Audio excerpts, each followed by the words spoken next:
ትክክለኛ ውሳኔ ዘግይቶ ከመወሰን ስህተት ያለው ውሳኔ ወዲያው መወሰን እጅግ በጣም የሚያዋጣ ነገር ነው። ለምን እንደሆነ ንገራችሁ። ወዲያው ወሰናችሁ ማለት ስህተት እንኳ ቢሆን ወዲያው ትምህርት ታገኙና የሚቀጥለውን ውሳኔ ወዲያው ታሳብራላችሁ።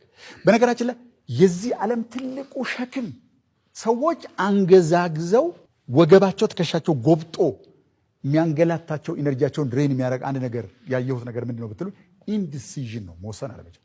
የተንዘላዘሉ ፕሮጀክቶች፣ ተጀምረው የተተዉ ነገሮች፣ ኢቭን ግንኙነት ውስጥ በነገራችን ላይ ዲሲዥን ዲጂታል ነው። ልክ እንደ ኮምፒውተር ጌት ማለት ነው። ወይ ነው ወይ አይደለም። በቃ መካከል ላይ ምንም ነገር የለም። ወይ አገባለሁ ወይ አላገባም፣ ወይ ቢዝነሱን እጀምረዋለሁ ወይ አልጀምረውም፣ ወይ እዚህ እመጣለሁ ወይ አልመጣም። ሁለቶቹ መካከል አለ። ውሳኔ ሳይወስኑ ሲቀሩ ሰዎች የሚጠቀሙባቸው ቃላቶች አሉ። እናንተም ታውቋቸዋለህ። እሞክራለሁ ካለ አንድ ሰው he hasn't yet decided።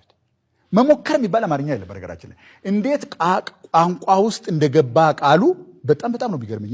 እንዴት እንደገባ ቋንቋ ውስጥ ምን ለማለት እንደሆነ መሞከር የሚባል ነገር የለም። እስኪ ለመነሳት ሞክር።